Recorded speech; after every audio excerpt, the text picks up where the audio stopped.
Hello दोस्तों, we are back for a reaction channel में। तो आज हम रिएक्शन करने जा रहे हैं the curse of Bridge Hollow. Part पहले फर्स्ट किया था, अब पार्ट 2 करने जा रहे हैं। उस पर देखेंगे, एंड में अपनी राय भी देंगे। आपसे भी गुजारिश कि आप भी एंड में राय का इज़हार ज़रूर करें। शुक्रिया। तो चलते हैं वीडियो की तरफ। इसीलिए एक दिन उन्होंने अपने साथियों के साथ मिलकर ये फैसला किया कि वो एक रिचुअल, एक काला जादू करके उस आदमी जैक के कर्स यानी उसके श्राप को हमेशा के लिए खत्म कर देंगे, क्योंकि हेल में जाने के बाद वो काफी खतरनाक हो गया और जब भी वो लौटा काफी तबाही मचाएगा। जहाँ पर तभी उन लोगों को रिचुअल के दौरान पता चला कि जैक तो हमेशा के लिए इस दुनिया में भी रह सकता है अगर वो हैलोवीन की रात 12 बजे अपनी आत्मा को किसी और की आत्मा से बदलकर हेल में भेज दे, यानी अपने बजाय वो किसी और की आत्मा का इस्तेमाल करे। जिसका मतलब साफ था कि अगर वो इस दुनिया में आ गया तो तबाही मचा देगा। मगर फिर मेरी मॉम ने किसी तरह रिचुअल करके जैक की आत्मा को उसके पंपकिन में कैद कर दिया, यानी वो पंपकिन जो हेल के शैतान ने उसे दिया था। और सिडनी, जो पंपकिन तुम्हारे पास है वो जैक का ही है, जिसकी मोमबत्ती दोबारा जलाने से जैक की आत्मा आजाद हो गई है। अब इनकी बातों के दौरान ही इधर हेल का शैतान आ जाता है, जो काफी बड़ा और खतरनाक था। उसकी आंखों में भी लाल रंग की रोशनी थी, हाथ में एक बड़ा सा हथियार भी था। वो वहाँ मकड़ियों की काफी बड़े डेकोरेशन को जिंदा करके हर जगह मकड़ियों को फैला देता है, जो लोगों के कपड़ों में घुस घुस कर उन्हें काटने लगती है, जिससे जाहिर है वहाँ काफी तबाही मच जाती है। सारे सूरत हाल को देखते हुए सिडनी के डैड वहाँ एक लिक्विड सी तेजाब बनाते हैं, जिसकी एक बोतल वो सिडनी को भी देती है। दोनों बाप बेटी हर जगह उसे छिड़ककर वहाँ मौजूद सभी मकड़ियों को मार देती है। अभी वो दोनों खुश हो ही रही थी कि तभी दरवाजा खोलकर वहाँ एक काफी बड़ी मकड़ी आकर सिडनी पर हमला कर देती है। इसका साइज बहुत ही बड़ा था और आंखें खून जैसी लाल थी। अपनी बेटी की जान बचाने के लिए सिडनी के डैड मकड़ी को अपने पीछे लगाकर भागने लगते हैं। फिर एक जगह आकर वो उसकी दोनों टांगों को पकड़ लेते हैं उसे रोकने के लिए, लेकिन वो मकड़ी उल्टा उन्हें अपने जाल में फंसा लेती है। अब इससे पहले वो उन्हें जान से मारती, सिडनी आकर मकड़ी को आग लगा देती है, जिससे डरकर मकड़ी यहाँ से भाग जाती है। जिसके बाद ये दोनों भी वहाँ से निकलकर बाहर आते हैं और अपनी गाड़ी में बैठ जाते हैं। यहाँ थोड़ी बहस के बाद वो अपने डैड को मनाती है और उन्हें अपने दोस्तों के पास हैलोवीन पार्टी में ले आती है। वो अपने दोस्तों को सब कुछ बता देती है जो थोड़ी देर पहले उनके साथ हुआ, यानी डेकोरेशंस का दोबारा से जिंदा हो जाना, यह शैतान का आना और बड़ी सी मकड़ी के बारे में। ये सुनकर सिडनी का एक दोस्त इंटरनेट पर सर्च करके उन्हें उस बुरी औरत की एक मंत्रों वाली किताब के बारे में बताता है, जो किताब इनकी मदद कर सकती है। लेकिन पता चलता है कि उस किताब को तो पहले ही एक डीलर खरीद चुका है, जो हर पुराने चीज को अपने पास रखता है। तभी उसकी दोस्त को याद आता है कि वो डीलर तो इसी पार्टी में ही मौजूद है। जिसके बाद सब लोग अलग अलग जाकर उस डीलर को ढूंढने लगते हैं। सिडनी की एक दोस्त को डीलर मिल तो जाता है, मगर उसने बताया कि मैं तो उस किताब को किसी और को बेच चुका हूँ, जो पास के टाउन में रहता है। मगर इसी दौरान यहाँ भी सारी हैलोवीन की डेकोरेशंस जिंदा हो जाती है और इन सभी पर हमला करने लगती है।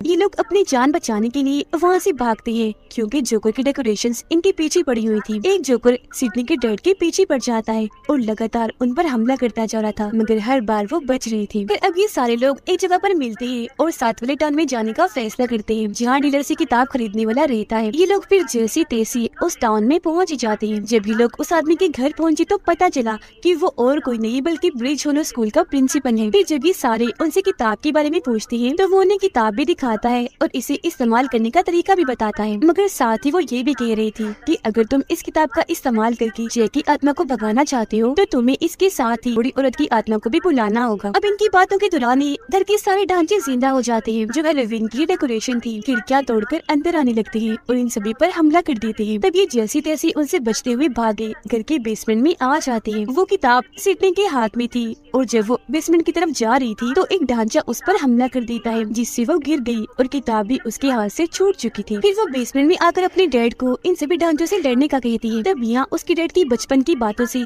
हमें पता चलता है कि उन्हें हैलोवीन क्यों नहीं पसंद और ढांचों से उन्हें डर क्यों लगता है। दरअसल हुआ यूँ था कि उसकी डैड अपने दोस्तों से एक शर्त में हार गई थी। तब उनके दोस्तों ने उन्हें एक खाली पड़े खंडर घर में जाने का कहा जाता था कि वो घर भूतिया है। अब क्योंकि शर्त में मैं हार गया था तो उस घर में जाना ही पड़ा, मगर मेरा पैर लकड़ी की फर्श में फंस गया। अपना पैर निकालने के चक्कर में मुझे वो पूरा फर्श ही तोड़ना पड़ा, लेकिन फिर अचानक मैं उसके अंदर गिरने लगा। गिरते गिरते उस भूतिया घर के बेसमेंट में चला गया। वहाँ जाते ही मैं बेहोश हो गया और जब मेरी आँख खुली तो आसपास बहुत सारे ढांचे थे। बस तभी से मेरे दिल में ढांचे को लेकर एक अलग ही डर बैठ गया और यही वजह है कि मैं हैलोवीन से इतनी नफरत करता हूँ, कभी इसे नहीं मनाता। अपने डैड की ये बातें सुनकर सिडनी उन्हें हौसला देती है कि डैड आप बुज़दिल नहीं है, बहुत बहादुर है, कुछ भी कर सकती है, किसी का भी मुकाबला कर सकते हैं, किसी से भी लड़ सकते हैं। उसकी बातें सुनकर उसके डैड को काफी हौसला मिला, इसीलिए वो वहाँ पड़े एक ब्लेड मशीन को उठा ली थी और बड़ी हिम्मत दिखाते हुए सभी ढांचों को काट काट कर मारती जा रही थी। जो भी उनके रास्ते में आ रहा था वो उसका सफाया कर रही थी। अपने डैड की ऐसी बहादुरी देखकर सिडनी को उन पर काफी गर्व होता है और वो उन्हें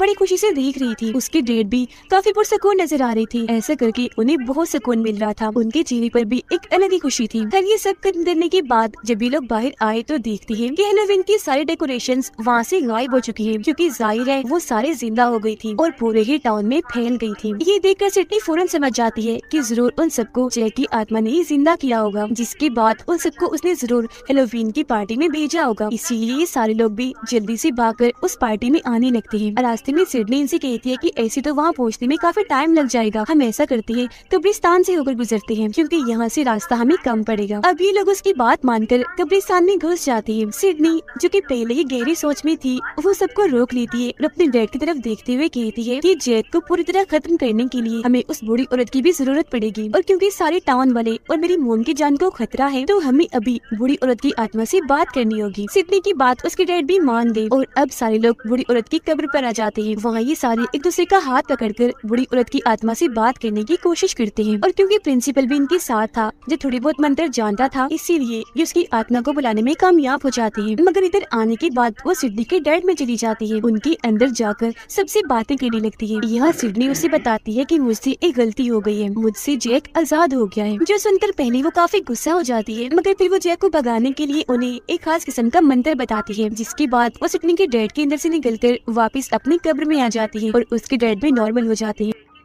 अभी सारे लोग मिलकर हेलोवीन पार्टी में जाने के लिए निकलते हैं। हम सिडनी की मॉम को देखते हैं जिन्होंने हेलोवीन पार्टी में खाने का स्टॉल लगाया था, मगर वो इतना अच्छा नहीं चला जितना उन्होंने सोचा था, तो इसीलिए वो वापस अपने घर आ गई। उधर सिडनी और उसके डैड हेलोवीन पार्टी में आए। देखते हैं कि जैक ने यहाँ की सबसे बड़ी डेकोरेशन जो एक पंपकिन थी उसे जिंदा कर दिया है और उसमें आग लगा दी है। इससे भी बड़े खतरे की बात कि उसमें उसकी अपनी ही आत्मा है। सिडनी अपने डैड को बताती है कि बहुत जल्द 12 बजने वाले हैं, मगर इससे पहले कि जैक किसी और की आत्मा को हेल में भेजकर खुद यहाँ आए, हमें उससे पहले ही जैक को रोकना होगा। जिसमें उसके डैड कहते हैं कि जैक को अपनी आत्मा की अदली बदली करने के लिए अपने पंपकिन की जरूरत पड़ेगी, जो कहीं और नहीं बल्कि हमारे घर पर है। अब हमें इनके घर का सीन दिखाया जाता है जहाँ सिडनी की मोम बिल्कुल अकेली थी। जैक का पंपकिन वहाँ टेबल पर पड़ा था, जिसके अंदर लाल रंग की रोशनी जलने लगती है और बाहर से उसकी मोम को भी अजीब तरह की आवाजें आने लगी। फिर तभी देखते ही देखते जैक उनके सामने आ जाता है, जिसका साइज काफी बड़ा था और सर पर उसने वही बड़ा सा जलता हुआ पंपकिन भी रखा हुआ था। वो आते ही सिडनी की मोम को पकड़ लेता है, जिससे वो डर गई, बचने की कोशिश करने लगती है। हेलोवीन पार्टी में सिडनी और उसके डैड की नजर मेयर की गाड़ी पर जाती है, जिसमें ये दोनों जल्दी से बैठ जाती हैं। उसके डैड किसी तरह गाड़ी को चलाकर वहाँ से जाने लगते हैं, मगर तभी इनकी गाड़ी के सामने जैक की आर्मी आकर खड़ी हो गई, जो काफी भयानक दिख रही थी। उन्हें देखकर सिडनी के डैड को गुस्सा आ गया, इसीलिए वो गाड़ी फुल स्पीड में चलाकर उनके बीच से ही निकलने लगते हैं। जो भी सामने आ रहा था वो गाड़ी उनके ऊपर चढ़ाकर उन्हें कुचलती जा रही थी और फिर आखिरकार यहाँ से बाहर निकल ही आती है। रास्ते में उस बड़ी सी मकड़ी को भी अपनी गाड़ी से कुचलकर उसका काम तमाम कर देती है। घर आकर देखते हैं कि सिडनी की मोम को जैक ने पकड़ा हुआ है। सिडनी यहाँ अपनी मोम को बचाना चाहती थी, तब उसके डैड उसे रोककर खुद ही जैक से लड़ने लगती है। वो सिडनी की मोम का हाथ पकड़ लेती है, क्योंकि दूसरी तरफ से जैक ने उन्हें पकड़ा हुआ था, जो हेल का रास्ता खोलकर उन्हें वहाँ भेजने लगा था। अब सिडनी के डैड को बूढ़ी औरत की बताए हुए मंत्र याद थी, क्योंकि जैसा कि हम जानते हैं मंत्र बताते हुए वो उसके अंदर ही थी, जिस वजह से वो मंत्र उसके दिमाग में ही रह गई। वो सिडनी की मोम को अपनी तरफ खींचते हुए जोर जोर से वो मंत्र पढ़ने लगते हैं। उधर जैक की पूरी आर्मी भी हेलोवीन पार्टी की तरफ बढ़ने लगती है, जिनसे लड़ने के लिए टाउन के सभी लोग अपने अपने हथियार लेकर तैयार थे। अब आखिरकार सिडनी के डैड जैसे तैसे उन मंत्रों को पूरा कर ही देते हैं, जिससे जैक की आत्मा दोबारा से जाकर उस पंपकिन में कैद हो जाती है। फौरन ही सिडनी उस पंपकिन की मोमबत्ती बुझा देती है,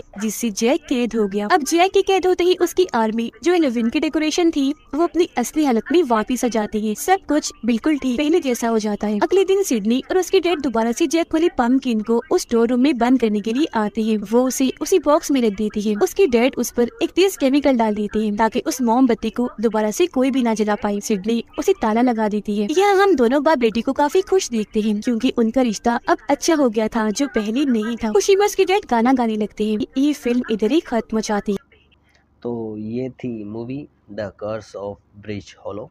बहुत ही आउट क्लास अमेजिंग वीडियो थी, और अगर आपको पसंद आए मूवी तो फुल वीडियो देखें आप, और बहुत ही आउट क्लास वीडियो है। अगर आपको पसंद है तो लाइक करें, ना पसंद है तो डिसलाइक करते हैं। शुक्रिया।